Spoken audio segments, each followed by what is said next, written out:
है कि नेताओं ने जो लूट कर काला धन विदेशों में जमा किया है, इसको वापस लाकर इससे विकास करना है देश का। और ये लूट का धन 258 लाख करोड़ है, कोई मामूली रकम नहीं है। इसको वापस लाके विकास करना है।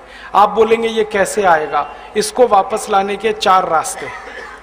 पहला रास्ता है कि जिन विदेशी बैंकों में ये धन जमा है, उन बैंकों में ये धन निजी संपत्ति के रूप में जमा है।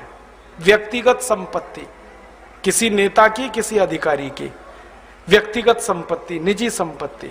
अगर हम इस धन को राष्ट्र की संपत्ति घोषित करा सकें तो ये धन किसी भी बैंक में जमा नहीं हो सकता, ये वापस आएगा भारत में। क्योंकि अंतर्राष्ट्रीय बैंकिंग व्यवस्था का एक नियम है, किसी भी देश की राष्ट्रीय संपत्ति उसी देश में जमा होती है, वो जिस देश की होती है, दूसरे देश में जमा नहीं हो सकती। तो अब तक जो जमा है वो निजी संपत्ति है, हम इसको राष्ट्र की संपत्ति बना दें तो ये वापस आएगा। आप बोलेंगे ये कौन करेगा? इस काम को करने के लिए 2 संस्थाएं हमारे पास हैं। एक का नाम है सुप्रीम कोर्ट और एक का नाम है संसद। सुप्रीम कोर्ट की ताकत है कि वो किसी भी संपत्ति को राष्ट्रीय संपत्ति घोषित कर सकता है। और सुप्रीम कोर्ट ने एक बार ऐसा किया था, यूरिया घोटाला हुआ जब नरसिम्हा राव के जमाने में, तो 133 करोड़ रुपए चला गया था देश के बाहर। सुप्रीम कोर्ट ने उसको राष्ट्रीय संपत्ति घोषित करके वापस मंगा लिया और स्विस बैंक से वो 133 करोड़ रुपए वापस आ गया। और पता है, वो नरसिम्हा राव के बेटे के खाते में जमा था। हाँ, और सुप्रीम कोर्ट ने नरसिम्हा राव के बेटे को जेल भेज दिया। प्रधानमंत्री के बेटे को जेल भेजा था, वो मैं भूला नहीं कभी भी। सुप्रीम कोर्ट में इतनी ताकत है। तो हमने सुप्रीम कोर्ट में एक मुकदमा लगाया है अभी 6 महीने पहले, ये जो भारत स्वाभिमान नाम की संस्था है ना, इसकी तरफ से। और मुकदमा हमारा एक ही है कि अगर यूरिया घोटाले का पैसा सुप्रीम कोर्ट ने राष्ट्र की संपत्ति घोषित किया था, तो चारा घोटाले का भी राष्ट्र की संपत्ति है, बोफोर्स घोटाले का भी राष्ट्र की संपत्ति है, सभी घोटालों का पैसा राष्ट्र की संपत्ति है। और इस तर्क से अगर सुप्रीम कोर्ट सहमत हो जाए तो 258 लाख करोड़ को राष्ट्र की संपत्ति वो घोषित कर सकता है। और ये घोषणा होते ही हम इंटरनेशनल कोर्ट ऑफ जस्टिस में जा सकते हैं फैसले को लेकर, और आईसीजे ऑर्डर करे तो दुनिया के 70 देशों की बैंकों को पैसा वो वापस करना पड़ेगा भारत को। इस उम्मीद में मुकदमा लगाया है हमने। 6 महीने हो गए, 6 महीने तक ये मुकदमा स्वीकार नहीं हुआ, बहस होती रही कोर्ट में, और अब स्वीकार हो गया है। कोर्ट ने तैयार मान लिया कि अब ये मुकदमा सुना जाएगा। 6 महीने लगे और कोर्ट ने अपने को कन्विंस करने के लिए सब तरफ से जानकारी मंगाई। हमने कहा, उतने पे विश्वास नहीं किया कोर्ट ने। एक अंतर्राष्ट्रीय संस्था को कॉल किया कोर्ट ने, उसका नाम है ट्रांसपेरेंसी इंटरनेशनल। उन्होंने आके सारे दस्तावेज कोर्ट में पेश किए कि भारत का कितना ब्लैक मनी। फिर और एक संस्था को कॉल किया कोर्ट ने, उनका नाम है टैक्स जस्टिस नेटवर्क। उनको बुलाया, उन्होंने दस्तावेज दिए। फिर भारत के तमाम बड़े अधिकारियों को बुलाया कोर्ट ने, एनफोर्समेंट डायरेक्टरेट के, पूछा कि आपको मालूम है विदेशी बैंकों में खाते हैं? उन्होंने कहा हाँ खाते हैं। फिर सीबीआई वालों को बुलाया। जब सब तरफ से कोर्ट कन्विंस हुआ तो कोर्ट ने मुकदमा स्वीकार कर लिया। अब कोर्ट ने नोटिस दिया है सरकार को, और सरकार को पूछा है कि ये 258 लाख करोड़ किस किस का है, जल्दी से कोर्ट को बताया जाए। अब सरकार की हालत थोड़ी खराब है, क्योंकि जिनका पैसा है वो ही सरकार चला रहे। तो सरकार ने कोर्ट में टालम टोल करना शुरू किया है।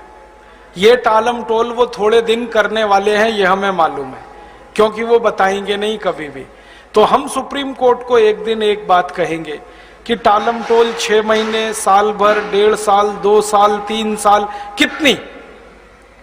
फिर हम सुप्रीम कोर्ट को कहेंगे आप तो एक्स पार्टी जजमेंट दे दो, और कोर्ट को ताकत है वो करने की। और हम कोर्ट को कहेंगे ये नहीं बता रहे किसका पैसा है, आप तो ये कह दो जिसका भी पैसा है वो भारत की राष्ट्रीय संपत्ति है, बात खत्म हो गई। और उम्मीद है कि कोर्ट ये फैसला देगा और ये फैसला हुआ तो 258 लाख करोड़ वापस आएगा। दूसरा रास्ता है अपने पास, वो ये कि हम संसद में अगले 4 सालों में एक प्रस्ताव पास कराना चाहते हैं, और वो प्रस्ताव ये है कि 15 अगस्त 1947 के बाद जितना भी धन भारत से बाहर गया वो भारत की राष्ट्रीय संपत्ति है। बस किसी का नाम नहीं लेना, किसी की बात नहीं कहना। 15 अगस्त 1947 के बाद जितना धन बाहर गया है भारत से हवाला के थ्रू, क्योंकि सब हवाला से ही जाता है, वो भारत की राष्ट्रीय संपत्ति है। संसद प्रस्ताव को पास करे। अब इस प्रस्ताव को रखेगा तो कोई एक सांसद, और वो हमें मिल ही जाएगा अगले 4 साल में। कोई तो माई का लाल मिलेगा, ऐसा तो नहीं है कि सब मर गए। और प्रस्ताव जब रखा जाएगा तब बहस होगी। बहस वाले दिन हम देखेंगे कि कौन कौन इस प्रस्ताव का विरोध कर रहा है। जो विरोध करेगा पक्की बात है खाते उसी के हैं, पैसा उसी का है, और सारा देश देखेगा बेईमान कौन कौन है संसद में। आप तो अपने सांसद पे नजर रखना बस कि आपका सांसद क्या कह रहा है। हर एक इलाके में मैं घूम घूम के लोगों से एक ही बात कह रहा हूं कि जिस दिन ये प्रस्ताव आएगा टीवी पर बहस आएगी, क्योंकि अब डायरेक्ट टेलीकास्ट होने लगा है। आप अपने सांसद पे नजर रखना वो क्या कर रहा है, आपको पता चल जाएगा वो बेईमान है ईमानदार है। अब संसद में या तो प्रस्ताव गिरेगा या पास होगा। गिरेगा तो विरोध करने वाले सांसद ज्यादा चाहिए, तो सारा देश देखेगा बेईमान और हरामी कौन कौन है इस देश में। और या सांसद डर के मारे विरोध नहीं करेंगे तो झटके में प्रस्ताव पास हो जाएगा, और प्रस्ताव पास हुआ तो कानून बनेगा। अपने दोनों हाथ में लड्डू है, हमें कुछ खोना ही नहीं है, जो है पाना है। तो या तो बेईमानों को एक्सपोज करेंगे पूरे देश में, और घूम घूम कर कहेंगे कि ऐसे हरामी और बेईमानों को दोबारा चुनकर मत भेजो जो विदेशी पैसे को वापस लाना ही नहीं चाहते, जो देश को अमीर होने ही नहीं देना चाहते, जो गरीबी मिटने ही नहीं देना चाहते इस देश की। तो या तो उनके खिलाफ लड़ाई शुरू होगी, जंग, और वो आखिरी जंग होगी। या तो वो रहेंगे या तो हम रहेंगे, बीच में कुछ नहीं होगा। और अगर प्रस्ताव पास हो गया तो कानून बन गया, तो पैसा आ जाएगा 258 लाख करोड़। तीसरा और रास्ता है अपने पास, हम इस पूरे 258 लाख करोड़ का ब्यौरा लेकर इंटरनेशनल कोर्ट ऑफ जस्टिस में जा सकते हैं और दुनिया के 70 देशों के खिलाफ प्रतिबंध लगवा सकते हैं।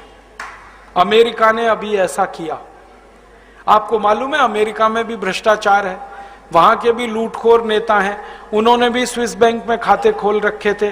बराक ओबामा ने अभी एक झटके में वो सब ठीक किया है। उसने कानून बनवाया पहले अपने देश में, और वो कानून से पैसा ले आया, स्विस बैंक से 780 अरब डॉलर लाया निकाल के बराक ओबामा, और उसने अपनी इंडस्ट्री में लगा दिया वो पैसा, और अमेरिका के 19,780 खाते बंद कराए उसने। तो ये बराक ओबामा अगर कर सकता है तो भारत भी कर सकता है।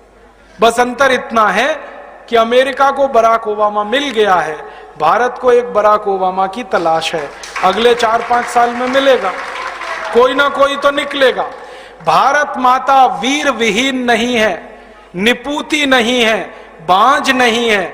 जब जरूरत पड़ती है इस माता ने बड़े बड़े लाल पैदा किए हैं देश की समस्याओं का समाधान करने। आगे भी होगा, इसका विश्वास है हम। और ये काम हम बराक ओबामा की तरफ से भी कर सकते।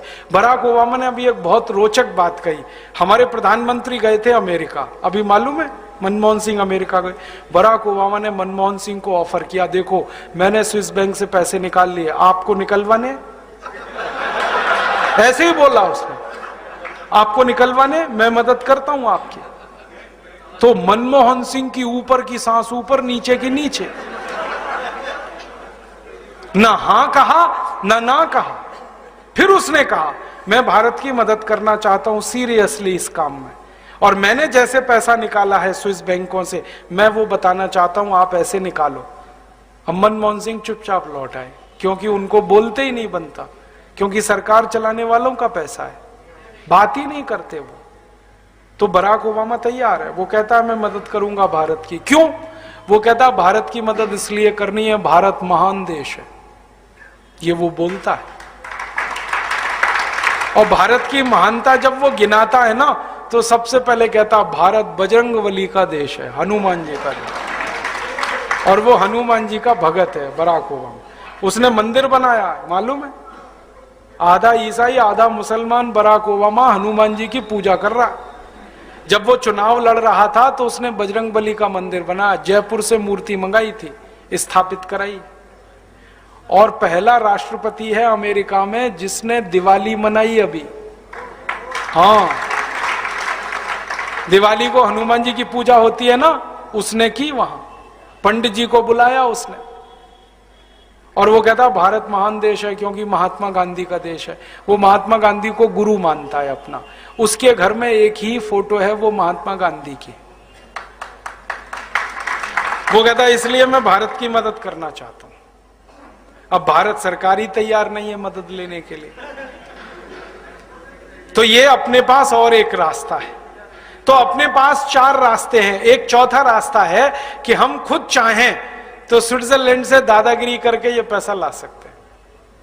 स्विट्जरलैंड के पास ना आर्मी है, ना एयरफोर्स है, ना नेवल फोर्स है, छोटा सा देश है।